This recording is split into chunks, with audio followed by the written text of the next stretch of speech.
Hello and welcome to the Dr. Kirsten Show. I'm your host, Dr. Kirsten Lauritsen, and today I have a guest with me today, a colleague and a friend of mine. She's going to introduce herself and how we met and how, what she does and how she got there. Carly, welcome. Hi. I'm Thank so you. excited. Yes, I'm so excited to have you. Why don't you go ahead and introduce yourself, what you do, how we met, and we'll kind of go from there. Does that sound good? Yeah, that's great. Cool. I'm Carly. I'm a functional diagnostic nutrition practitioner and a master level certified life coach. And I just got a certificate in somatics, somatics work with trauma clients. So that was really fun. Well, fun. Fun is probably not the best word, but I liked it. Yeah. And I help mostly women to really who are chasing symptoms and chasing lab work to help them get to the layers that are underneath the labs and the reason why they're chasing the lab work and to really like level up on the other side of that. Yeah. And then I also support women in a different container that I'm in with another one of both of our colleagues and friends, Sophie at She Talks Health, with supporting women in a similar way with the mindset and subconscious reprogramming stuff that I do with my one-on-one clients also in her container, but her container is more focused on women who also have Hashimoto's and hypothyroidism because I found out that I had Hashimoto's in my process of uncovering the layers underneath the reason I was chasing the symptoms and the lab work. Hmm. Yeah. So why don't you go ahead and tell the story of how we met? That's so good. And also, by the way, Sophie will be on the podcast too in a little bit after this one goes live. So we'll be able to hear from her too, just so you all know. We'll have both of you on there, which will be super fun. But anyway, go ahead and dive into that. I mean, we officially met at our level 2 training. We're just like sitting next to each other, like kept looking at each other, like Mm-hmm. just nodding along with each other, Mm-hmm. subconsciously, mindsetly talking to each other. Yep. Yep. And yeah, I just remember a lot of people asking questions, and you and I just kept like looking at each other, like, we're getting this. Why are they asking so many questions? Like, we're on the same page here, right? We're like, yeah, we're on the same page. I don't know what page they're on, but it's Yeah. not the same one we're on. Yeah, that's actually a lot of what I remember from that and I did think that was like super interesting. Like sometimes sometimes I feel like in rooms like you kind of feel like you're the only one that's like tracking, and like on the same page, and so it was kind of nice to know that Yeah. there was somebody else there along with me that was like, yeah. I mean, I've definitely been the person in the room who wasn't on the same page tracking. Oh, So it was totally. nice Totally. to be on the page where we were tracking. Mhm. Yep, yep. It does not feel good when you're, like, kinda lost in the weeds of, like, "Okay, I am not following." Yeah. Well, then we got paired up for some of the energy work and like that was interesting.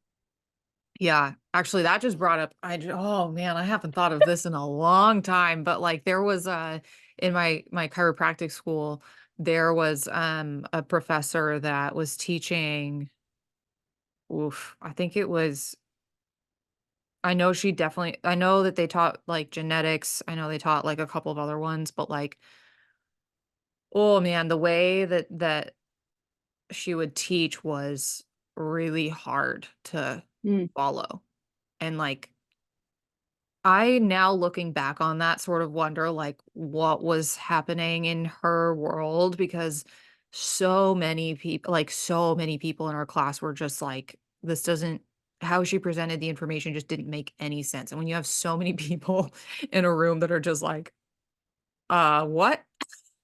yeah, I mean, there's something validating of that too, to know that it's not just you who's super confused about what's happening. Totally, totally. Oh, man, I That's wonder. a good metaphor for like symptoms and just like life in general, right? That sometimes we think that we're on an island by ourselves and we're confused by what's happening within our own symptoms. And then you start to find people who are having the same experience. Yes. Yes, and then you start, like, collecting all of the people that are, Yeah. You're like, oh, like, in wait, the same everybody's like this. place. Come and be in this with me.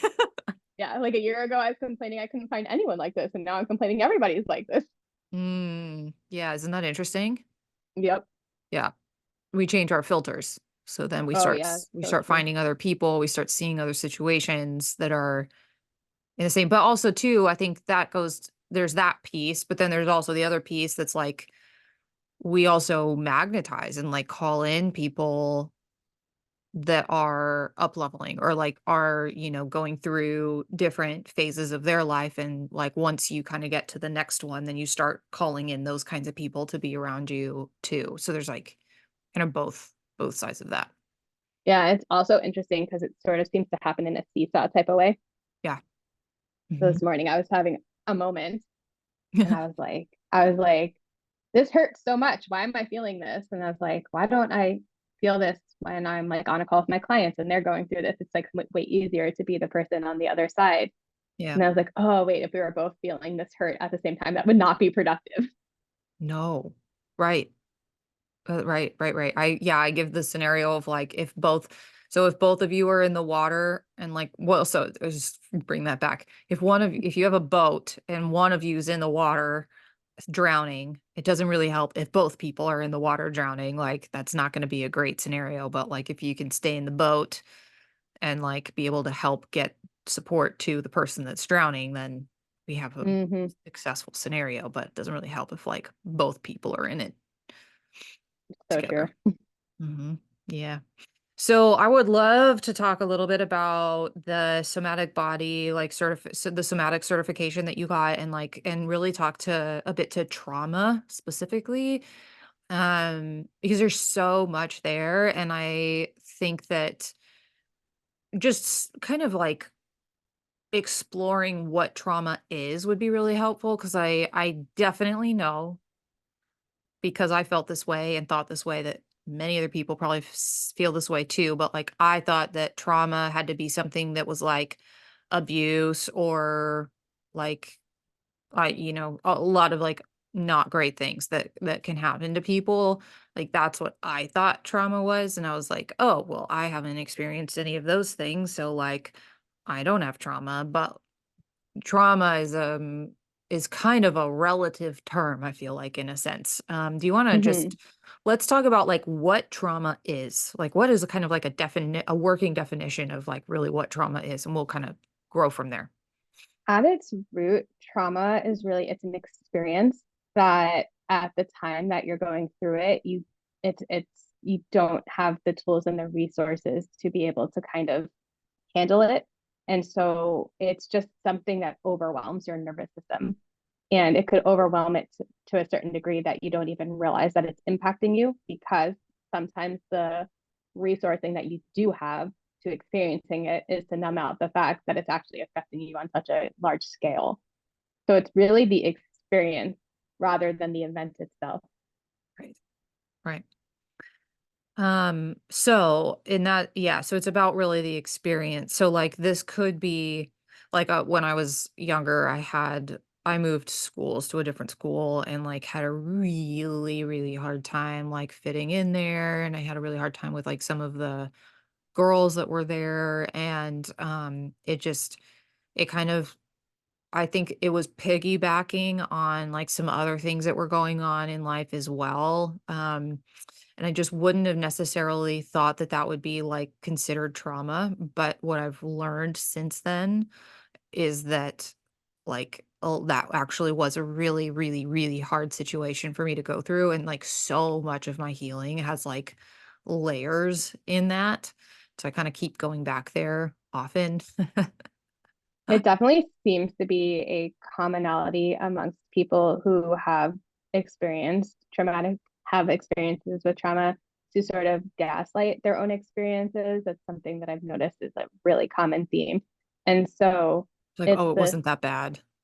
yeah. So like one of the patterns is either like that they were exposed to somebody else who maybe had it quote unquote worse than them. So they're like playing small or the wanting to be fine so that the rest of the family members are fine. This like unexplainable sensation of being a burden if I'm showing any form of distress or emotion. It's like Mm, it's to a certain degree it can just be an innate sense of needing to be the caretaker. I know in your family dynamics you were the older sibling, So that could have played into it for me. I was the younger sibling, but there was family members in my household that were going through their own forms of depression and traumatic experiencing.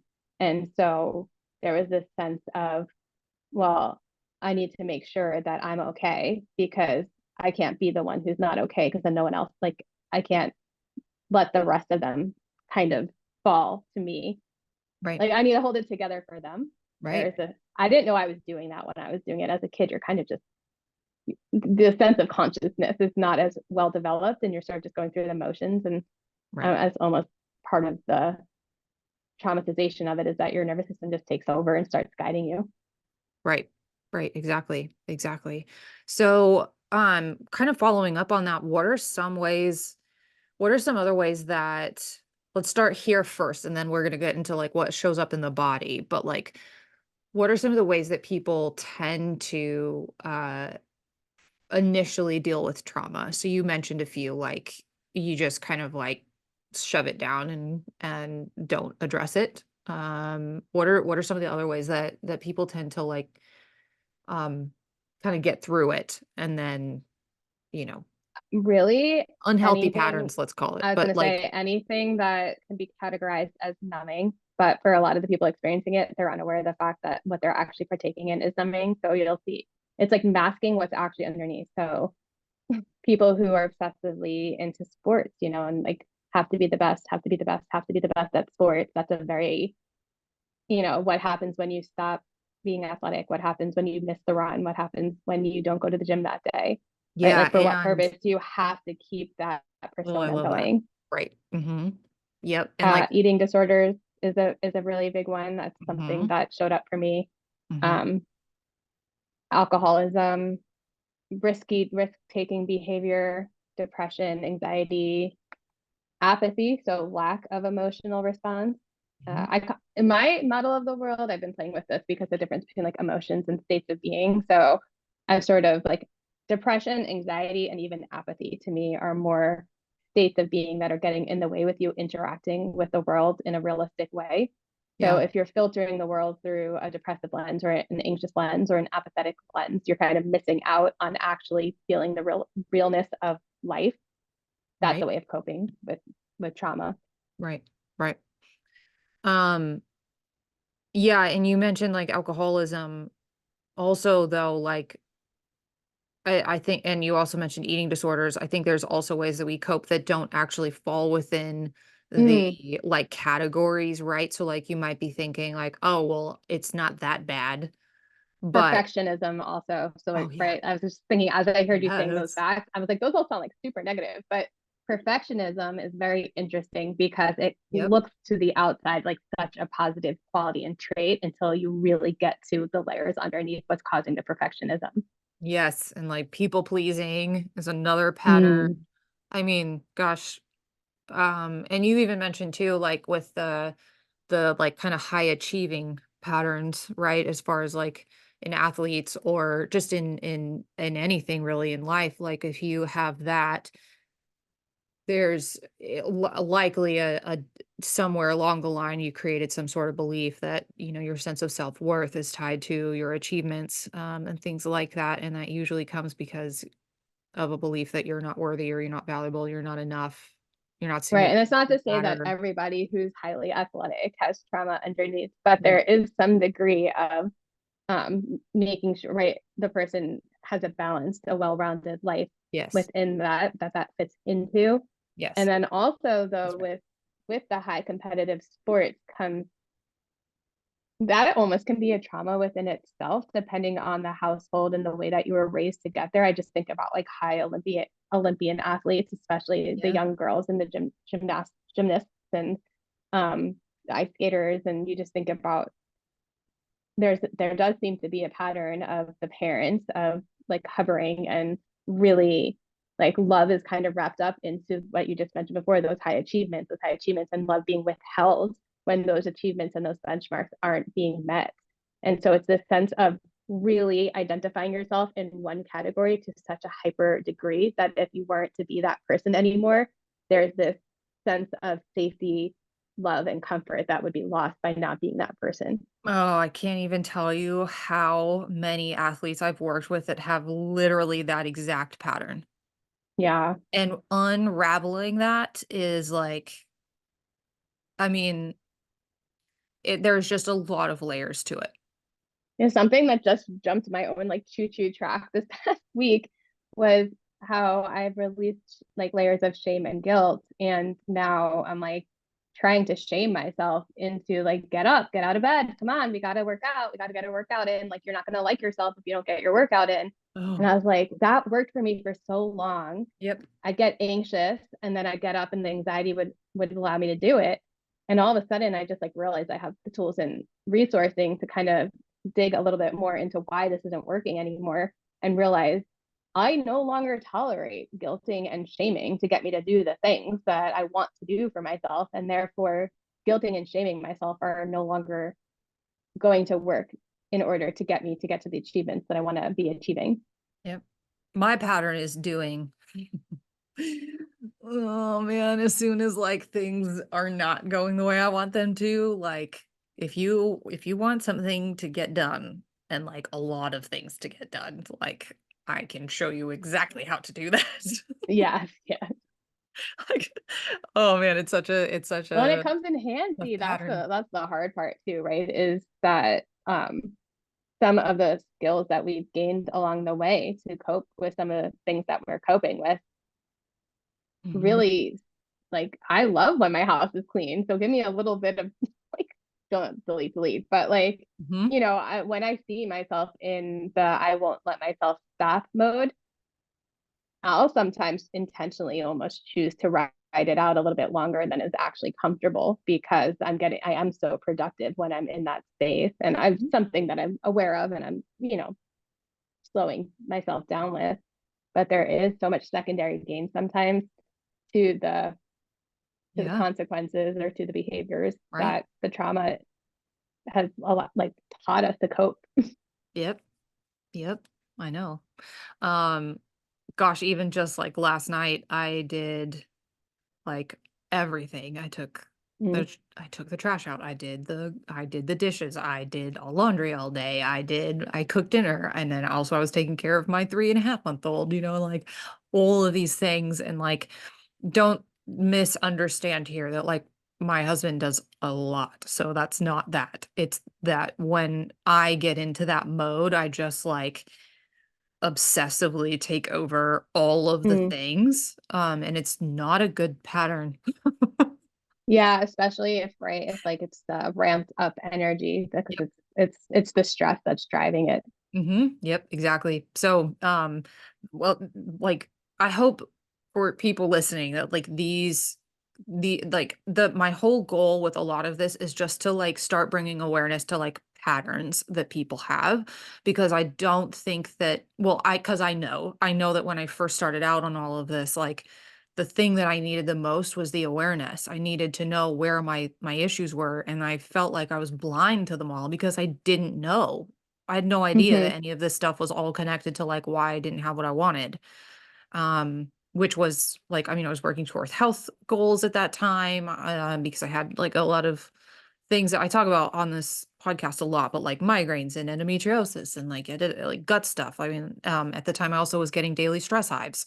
Like, Yeah, yeah, and then also like I wanted specific outcomes and things in like my business side of things. So like, and then I had some personal life goals that I really wanted. And I just didn't know that like also I was in burnout and overwhelmed too. So like yeah, I just didn't know what patterns were leading to this. And then once I started realizing that like, oh, like it's all of these things that I'm doing that are actually making and pushing away what I want. Like I'm going to continue having to chase those things unless I actually address what this actually is.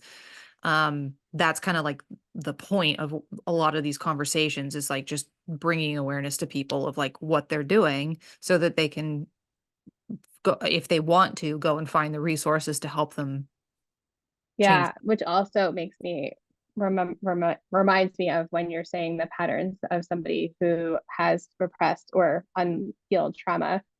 is gut health issues is a very common pattern. Yep. And it's not to say that the issues aren't actually there. Like it's real, the stuff that's, the food intolerances, the migraines, the physical body symptoms physically exist. Like if you could, there's lab testing to show it's there.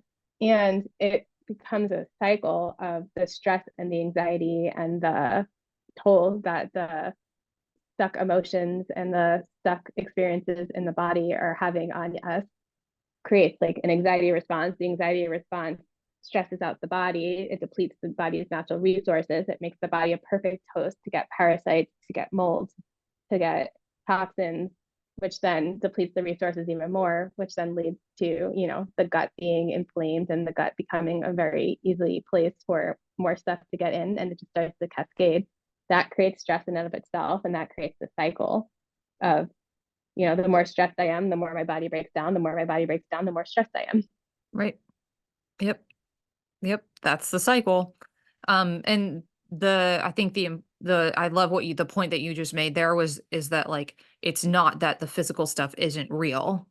It's very real. I mean, it shows up on labs. It's like all of those things. But to your point in the beginning of like where you start chasing down labs, Mm-hmm. that is also a pattern. Yeah. It's a And pattern. I got to the place where I was doing the opposite of, I was just letting myself be the Oh yeah. person who just kind of Right. like sat at like a neutral, I guess. Like I felt happy and glad when I was with my friends, and then I'd be like sad and depressed when I was kind of living life day to day. And so um I I labs was like the new thing for me. It was, oh hey, look, my physical health actually can give insights into my mental health, which it did. And I was feeling very clear really fast. And then that's how I ended up actually kind of getting to the place where I realized that there was trauma underneath. And it was really interesting only because I didn't really know that I was having physical symptoms other than the fact that I was bloated. But the physical stuff showed up more for me as brain fog and um, chronic fatigue and joint pain. I knew I wasn't able to really like work out for extended periods of time. I'd go through these periods where I'd work out for like a few months and then I'd fall off the wagon and I'd go back on, and it wasn't really sustainable. But it was really interesting because once I did start doing the lab work, it was almost like addicting. And I pretty much quickly realized that I do have like addictive tendencies, but it's more like compulsiveness.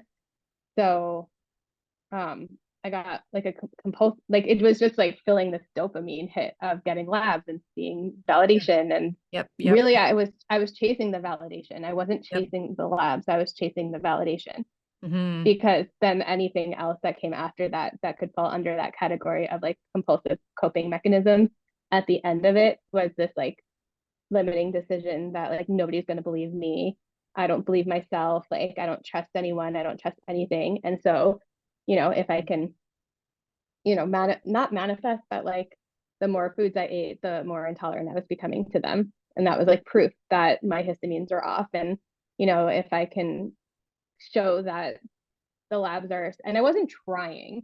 That's what's really, it's you're not actually trying to validate yourself. It's like the subconscious mind is just sort of taking over and creating this, again, this like it's like I want to be validated, and so my mind and body are finding ways to validate me. Yep. Does that make sense? Hmm. Yes. Yes. Absolutely. And I mean, I can't even tell you like how common that is, right? Of like, uh, all the patterns you just said, and especially the one about like just wanting that validation from a lab test or like getting that diagnosis. It's like that's the end point, but that's actually not the end point for so many Mm-mm. people. That's actually barely scratching the surface of the beginning. Yeah, I mean, and thank God that I got to the place that I got to, because we did uncover diagnosis of Hashimoto's. Right. So I didn't know that I had Hashimoto's. I didn't like, I wasn't looking for it. And had I not gone down the path that I had gone down, I wouldn't know that I had it. So I wouldn't be here on this end of the podcast talking about all the things that I now know. And I wouldn't have, there's, who knows all the possibilities that could have happened either which way, but it Right. really guided my life in a completely different direction. Right. Exactly, right? And it's all a journey. It's Actually, the all Hashimoto's diagnosis was pretty much the tip of the iceberg that finally allowed me to realize that I had stuff underneath that needed to be healed. I like couldn't hide it any longer because yeah, there it was on a validated on a piece of paper and it did right. not feel good. Mm. Mm-hmm. Mm-hmm. Well, there's even like so much to unpack there. I would love to kind of go a bit into the somatic body Okay. parts of this, I think, next. So, well, first off, why don't you explain what it is for people who are like, what is it? Yeah, somatics comes from the word soma, which is in the body. And so somatic work is really a body experiencing of helping to relieve trauma and emotions from the body. And so oftentimes there's a lot of the conscious mind that is trying to jump in and trying to logic our ways out of feeling and logic our ways out of processing and bringing in the support of the physical body, not through like the lab works and stuff, but through like the innate, our bodies just have an innate learning and innate ability to release and to process. And we've sort of like shut it down in the process of not wanting to feel the trauma or to protect as a protective mechanism. So somatics work allows us to tap back into the body's natural ability to be able to release and get learnings from our past experiences without actually always needing to travel in time, like mentally knowing like a traumatic, you don't have to actually re-experience a traumatic experience to release it from the body. Mm. For What does some that people, like go ahead. I was gonna say, some people do like different people have different processes. And when I'm working with my clients, we go on a journey with figuring out the process that works best for them. Totally. And so yeah, that's having different modalities to be able to help the client figure out that process in their own journey has been really, really helpful. Mm-hmm. Mm-hmm. What for people who don't know, like what could some of that accessing like through the body look like? Like what could somatic work kind of yeah, what could it look like? There's some versions of it would be hypnosis and hypnosis, meditation, shaking, um, really allowing yourself to explore the physical sensations and understanding what those sensations in your body are here for and what they're trying to communicate with you. Um, hmm, Mhm. yes, Mhm. yeah. Mhm. Okay. Um and what are maybe let's connect here between the two. So like we've talked a lot about how like disease or conditions or illnesses can be connected to the mindset piece. But like what are some of the things that can kind of happen in the body? Like how can we store like emotions and things like that that can then also sort of be tied into this whole picture as well? Mm. There's a few different ways. One of the ways that comes to mind is that when we release and then shut down the emotional response, that it is literally releasing, oh, what are they called? Some sort of peptides. The name specifically is uh, escaping me right now, but the body releases a form of peptides in the body when we're having emotions. And if the emotional experience doesn't have a chance to complete, those peptides get stored in the tissues of our body. So um, I can think off the top of my head, anger. Anger tends to get stored in the liver. Yeah. And so really wherever the energy is going, wherever you're focusing your energy on, that's where the emotions of then the peptides project their life. The balloons.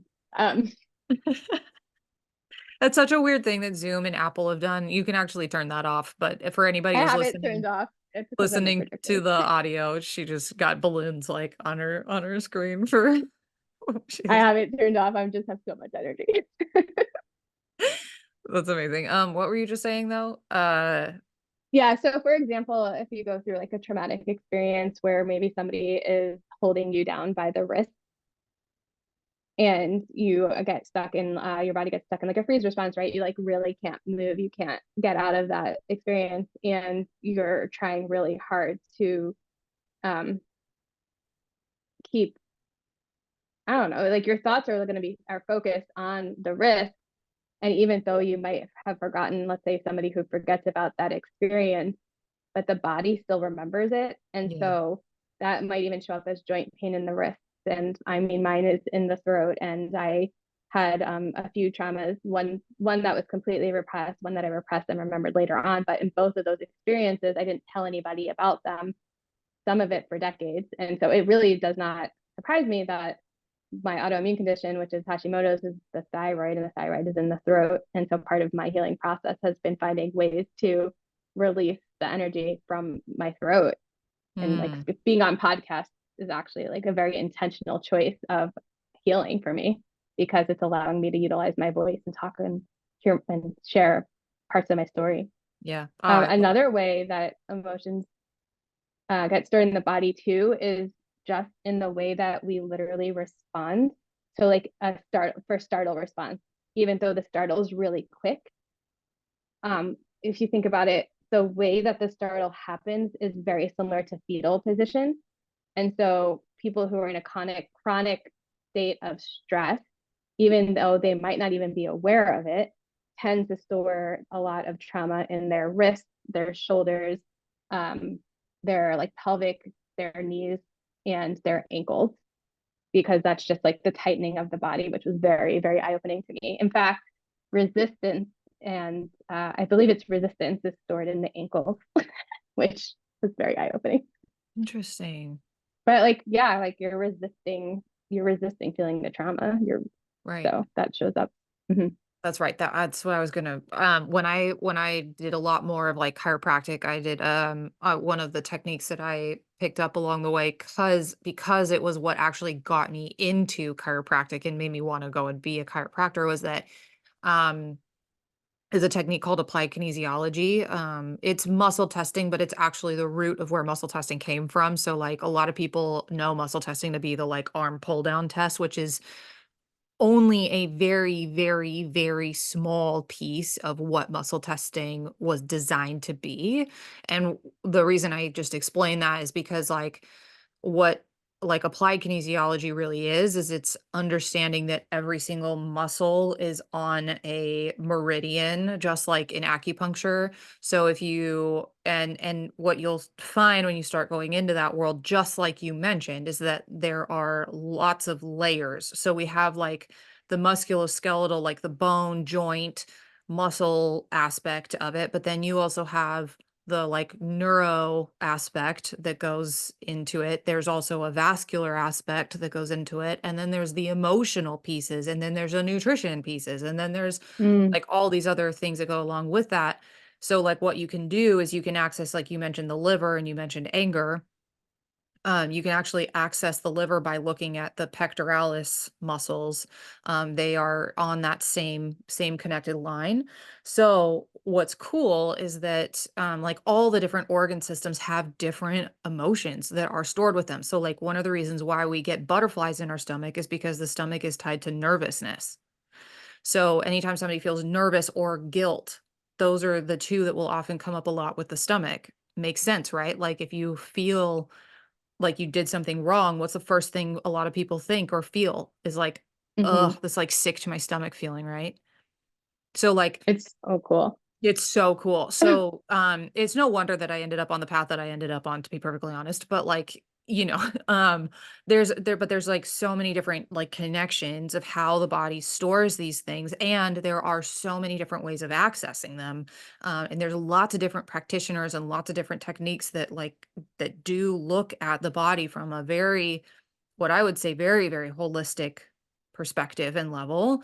Um, so anything that kind of like addresses that. And I think one of the things you mentioned, there's actually a really awesome study, which I'll link in the show notes, but it was looking at the effects of guilt and shame on the physical body. And one of the things that they found is that not only did cortisol increase. So Mm. cortisol is a stress hormone that can drive up inflammation, but it also actually drove up other inflammatory markers as well. So you mentioned like the peptides, which might have been like cytokines and interleukins and things like that. But like you can literally see areas in the body where when you experience certain types of negative emotions, it can have a literal physical effect on the body. Yeah, So it's been, it's pretty sorry. cool. No, no, no. Go I ahead. was gonna say it's been really cool because I like really enjoy figuring things out on my own.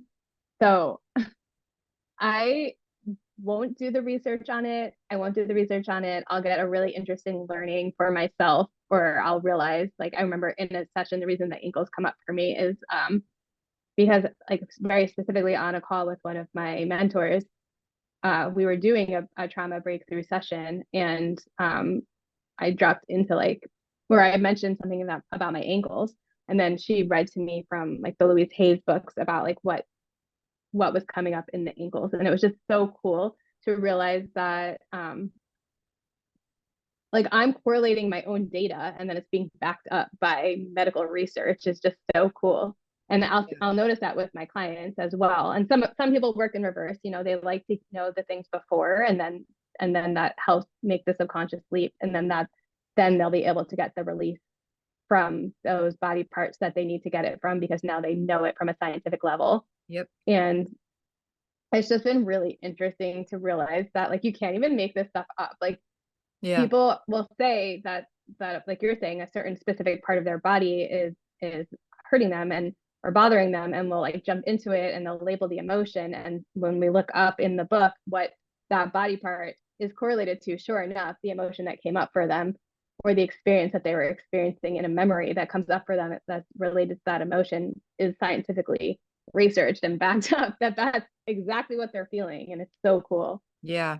On that same note, just because this is so fun for me, was that like there was another technique that I also did as well. It was called neuro-emotional technique, and one of the things that would have like so all these things are connected, right? So you would like test for all this stuff and then you would find like, oh, this emotion's coming up. And so I would just ask like just a very simple Mm, question. People would think that I was literally reading their minds, but like, all I was doing was just reading what was going on with the physical body, which is like the coolest thing, right? And I'd be like, hey, so like, did something happen this last week or did something come up that like is creating you like that's bringing mm, up this frustration or whatever it was, and they'd be like, "Oh my gosh, like, how did you know? Like, this is the thing that happened." I'd be like, "Okay, like, is this something you wanna work on? Is this something you wanna clear?" And they'd be like, yes." And I'd be like, "Great. Okay, here we go," you know? mm. And that was so cool. This was before I did any of this other stuff that we do now, which, Yeah.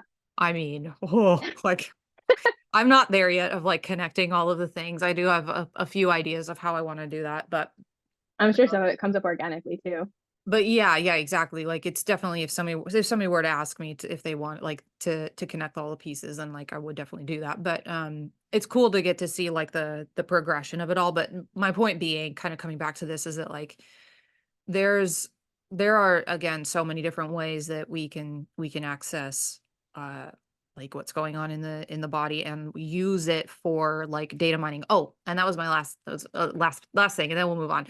The other thing on that too was what you said as far as like people wanting the research first and then finding the things. It doesn't really matter which way it comes from, but I do think that brings up a really good point, which is that a lot of the time, oh, maybe this will be a fun way to go with this. A lot of the time, I think people are looking for research to validate their Hmm. experience, but sometimes there's a hole there because there sometimes isn't research to validate your experience. Because That, yeah, is super accurate. yeah. And I was just thinking back to when I realized that I was dissociating and wasn't necessarily like I was gaslighting myself. And then for whatever reason, I guess there was just so much shame around it.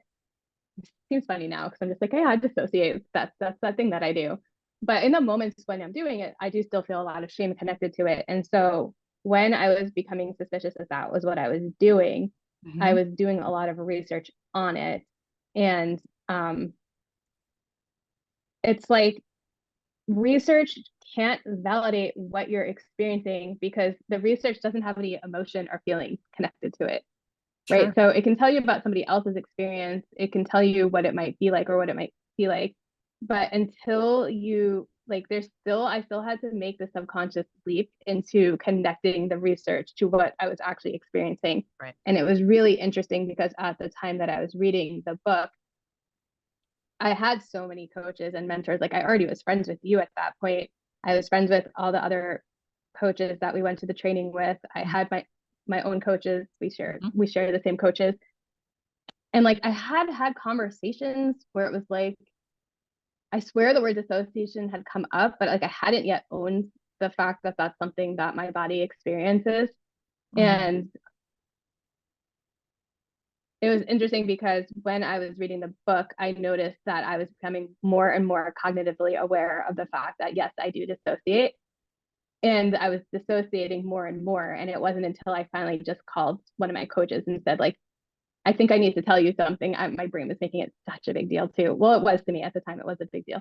Yeah. And so I was just like, hey, I need to tell you that I dissociate. And we were going to be assistant coaching at the time. And I was like, I think I need to tell you this because I'm afraid that it's going to happen at the training and when I'm in this role where I'm supposed to be holding the space.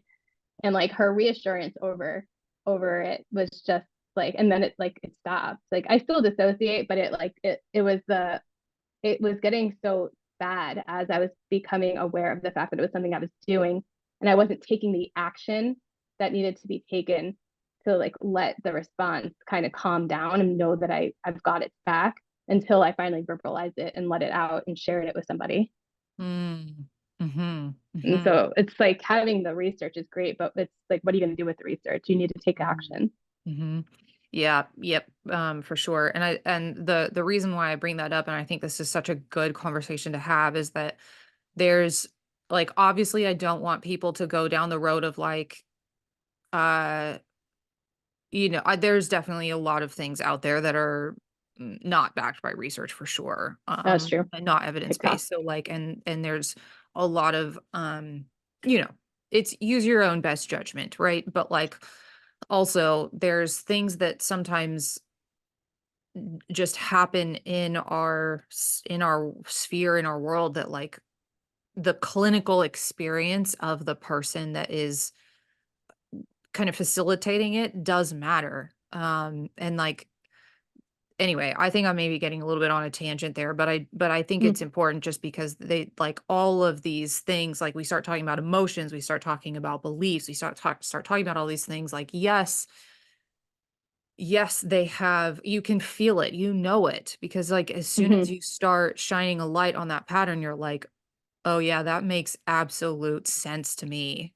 Just then but then what sometimes happens is I think what people do is they start to get skeptical and not trust themselves, and then Yeah. there's Well, I they think start that's, looking for, like, "Oh, well, is this supported by research? Is that, this?" And then you get lost in this pattern that's, like, trying to avoid the actual thing in and of itself that, like, it's like yeah. a weird avoidance Well, and the mechanism, you awareness of the know? fact that that's a pattern to begin with is like also super helpful because I tend to do that to myself Mhm. quite often, but I have the higher awareness now that that's a pattern. That's also one of the things that I love about life coaching is because we are eliciting from our clients their belief systems, their decisions, Yes.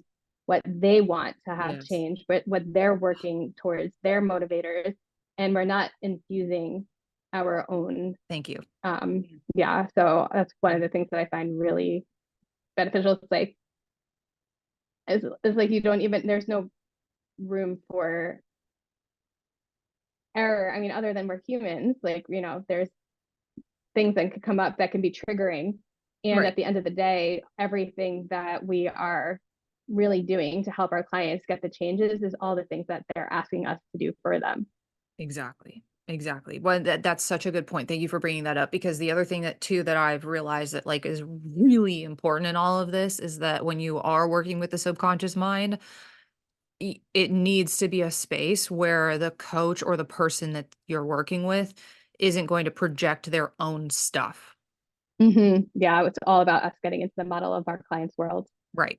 it's all on them and like what they want, and like it's not judging their own way of looking at things. Like I might not believe in something that they believe in, but like it's seeing it through their mind and being able to allow it's all about them, not about anything that like I think or whatever. Like that's really the entire point of it all, is that it needs to be a place that you're not like I'm not projecting what I think or believe or Right. whatever onto their subconscious mind. Yes. Mhm. Super important. Um, Gosh, I think we covered so many amazing things here. Mm. I'd love to just briefly touch on something that you have going on right now. You definitely, we like for anyone out there, you can work with Carly one-on-one. She's amazing. So I will definitely have links for that. But I do want to touch on one thing specifically that you have going on, which is providing integration support for anyone who's business owners that are doing like live retreat events, or potentially even like if you host like a group format online for whatever you do. There is a huge benefit in like linking this back to trauma. Like we'll link it all together for you and why we started there. But there is a huge benefit to having that integration support. Do you want to talk a little bit about why it can be so helpful to have this sort of support for those types of events and Yeah. containers? There's a few reasons. One thing that I've noticed is how much energy and space the person who is leading either a live event or even an online group container is taking on themselves. And Right. I actually have 12 years of background as a classroom teacher. So a lot of it is playing from what I experienced in that role. And so your job as like the leader of the group space is to make sure everything is functioning within the group, within the participants. And so if one participant, or one kid in the classroom, but like one participant in a group or at a retreat is having an emotional moment, you really want to be able to honor them and honor that space. However, your job as the leader is to make sure that the energy of the entire group is being contained and being safe and being supported. Right. And so much of your own stuff when you are holding that space can come up, but you really don't have the capacity, or it's not necessarily always appropriate to allow it to show through for the purpose of, being the leader in your space. And so what I've noticed is a need for support for that person who's holding the group container, and a need for support for more individualized one-on-one support for the participants. And it's so when you're, first of all, when you're getting ready to launch a program, so much can also come up around getting the event space and who's going to show up at the event and the technology working and the posts that I'm posting.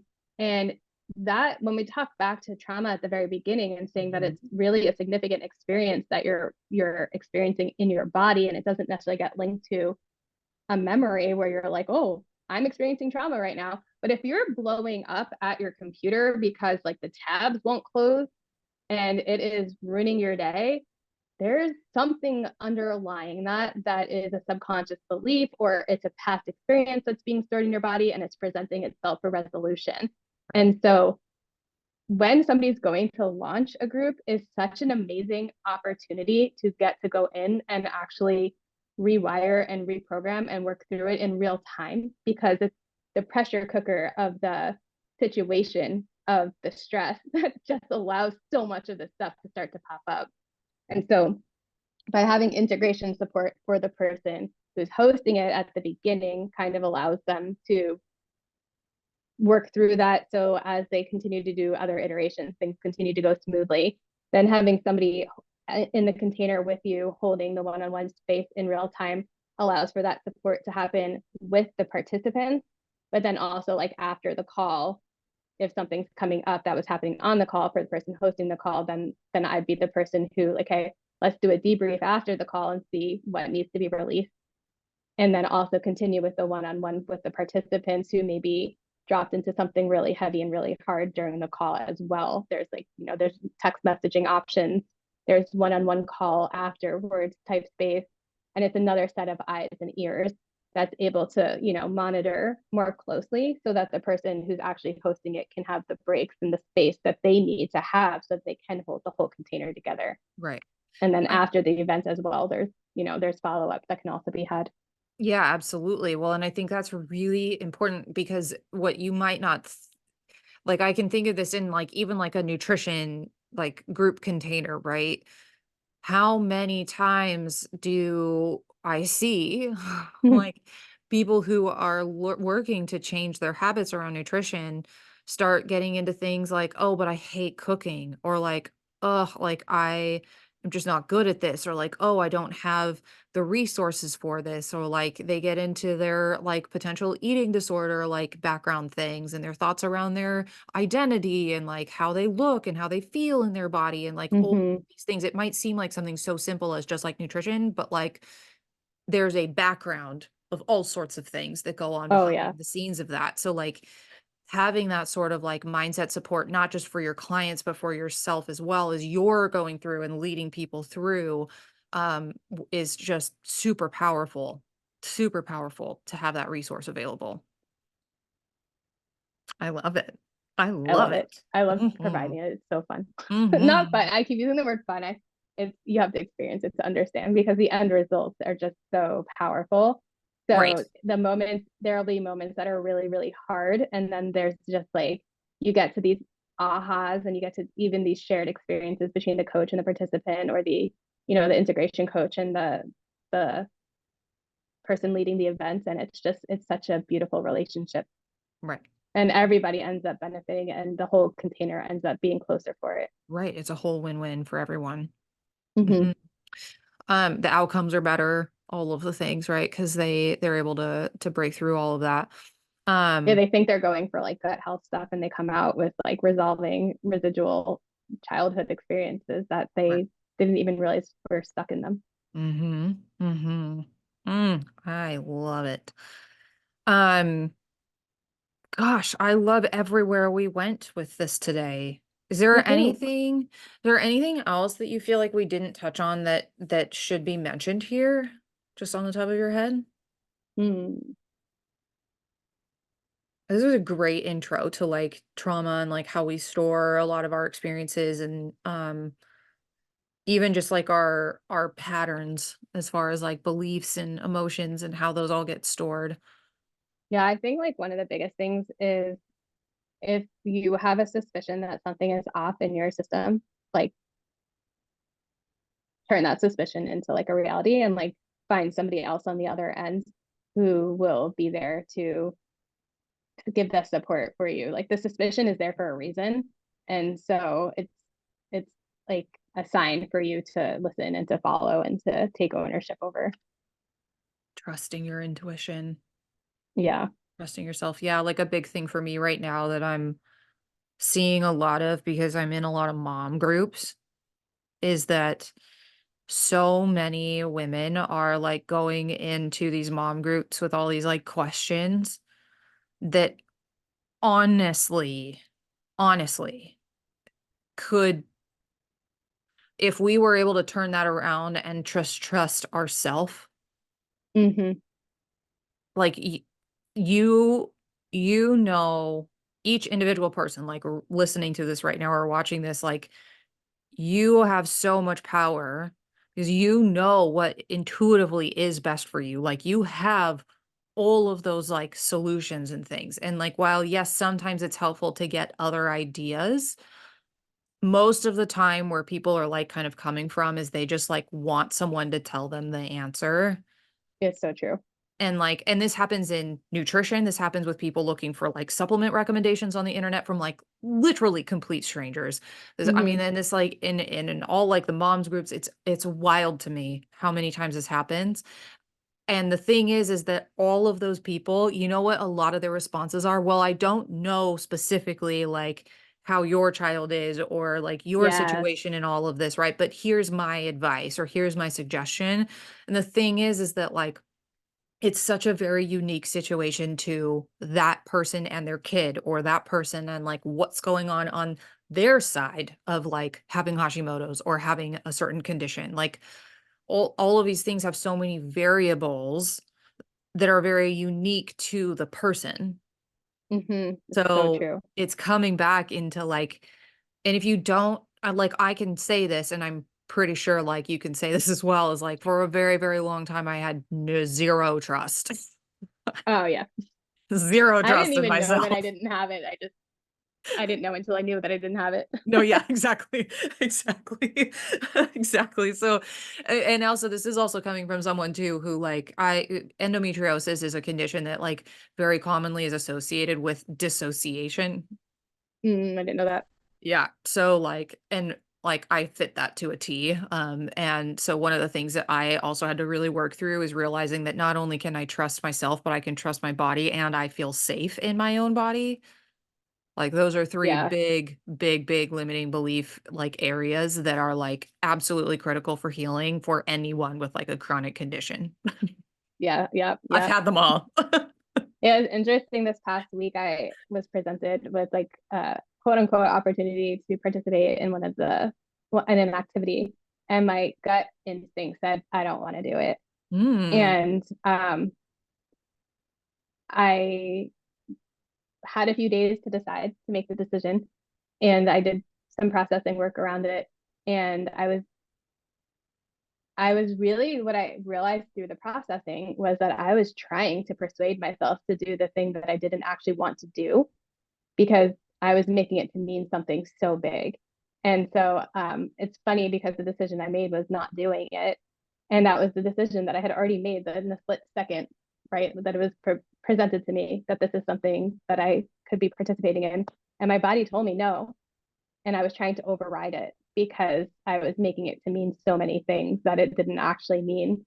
And it was actually really, really empowering to choose not to do it because it was like, well, in the past, I would have taken the route of just doing the thing because I knew I was safe. I knew it would be over. You know, it Right. wasn't like this huge deal. I'd already done it before, but I didn't like the way it felt the time I did it before, and I wasn't necessarily ready to be put in that situation a second time at that exact moment that I was put in it. And so it's like just getting to the place where you trust the decision. And honestly, either decision that I made was the right decision because I would have gotten feedback and it would have allowed me to decide how I wanted to handle similar situations in the future going forward. Right. But it was really cool to get to change the pattern of like, I can say no, I can say no to this, Yes. and it doesn't have to mean anything. And in fact, it did mean something because it meant that I was taking empowered action that a year ago I wasn't taking, or I Mhm. thought I was taking because I was doing the opposite. Right. Right. Yeah, that whole pattern, I've had a couple conversations around, like, saying yes when you actually mean no, and, like, learning how to come back into, like, yourself and your body and trusting that yes, and trusting that no, and trusting that intuition. It's a whole thing, and it's actually something that I cover in my motherhood course. Ooh. So that is definitely something because I think as parents, that's such a big, big, big piece that, is essential to have, and, like, Mm-hmm. there's so much there, and also being able to teach not only that for yourself, but being able to teach your kids that, like Yeah. being able to have them trust their intuition, like, hey, that doesn't seem like something that I really should go do. So like I'm gonna trust that. And like who knows what sort of like Well, and situations the could be gut avoided. instinct that I got when I processed, I mean, it was, I'll just say what it was. It was the karate chopping of the board, Oh yeah. like breaking the board. Yeah, yeah. And exactly like your face, it's exactly like I've done this before. Like, Yeah, why am I yeah. making this such a big deal? But my body was saying this is not okay. This is not safe. And so when I did the processing of it, I did drop into one of my most traumatic memories that I've had.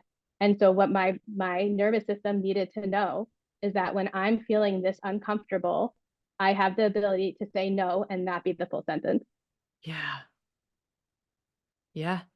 Like karate chopping a board, like it had nothing to do with what the actual trauma was. Right. It was the It never nervous does. system reaction that was talking. It never does. It's so It's interesting never how to actually about the dishes, where it's never actually you about know. the thing. But yeah, that was like a really empowering moment for me. And Hmm. nobody, it wasn't anything that anyone from the outside looking in would have noticed. And from the outside looking in, it might have looked like somebody not taking action. And I knew, and part of it goes back to what you were saying with people posting the questions. another part of my processing was, if nobody else was watching, if nobody else could say anything, or if I took everybody out of this equation, and I knew no matter what choice I made was going to be the right choice, which choice would I want to make? And my nervous system was the one that kept telling me, don't do it. And I know it would have been fine if I did, but my nervous system wouldn't have. And that's something I, like, as a part of my body that I have the autonomy over, getting to like control the situation was just so powerful. Mm-hmm. Mm-hmm. Mm, I love it. I love it. It's a good example of how something that seems so minor, it can really be so big for your body. And that really is what trauma is. Mm-hmm. That is the experience of experiencing trauma. Right. Exactly. Exactly. In all the different ways that it can show up. Yeah. All the different ways that it can show up. And like, it's amazing to me, like, how, like, oh gosh, I'll just be going throughout my day, and like something will happen and then I'll be like, oh, that's another thing. Like, okay, add that to the list. Right. Well, and the gift that it's giving me now is like, if I'm not uncomfortable, I just say no. I don't have to process it because I already got the learnings, I already got the lesson. And I Yeah. know Or that right. I'll do other things that will allow me to expand out in different ways. Yep. Yeah. There's a lot of nuances to that once you've started the actual work Yep. in and of itself. But yeah, but I also think that's kind of fun. Like you mentioned earlier in the podcast, like it is fun. It's not fun going through it. Like we had an ice storm here and there was like a lot of trauma associated with like previous Mm, ice storms. And then now I have a baby on top of that. So I was like literally anxious all weekend trying to like make sure that like I could control whether the power goes out or not, right? But like right. I could control other factors to make sure we had heat, right? But Hmm. also for that matter, like we have a generator and we have like a stand up like tower heater thing. So like me getting anxious about it does nothing because we already Yeah. have the solution, right? It's your Anyway, nervous system wanting to complete a process that it didn't get to have a chance to complete the first time that it's linking it to. yes, exactly. But like what's fun though about it is that when you actually recognize that those patterns are happening and you like work yourself through it and then get to the other side and then other things happen in your life that like open Yeah. up to like other things, that's what's fun is like really getting to see the other side of it and being like, "Oh, awesome." Like this is evidence to me that that has shifted now and that we've completed Yeah. that loop or I whatever. was going to say just a really quick one because I think time is starting to Yeah. catch up with us. You're But good. I was just going to say, like, when you do make the decisions and you do rewrite the patterns, there's an opportunity almost inevitably happens right away to help you to like lock in the new pathways that you're taking your brain and your body on. And what happened the next day, right after that, was one of the participants.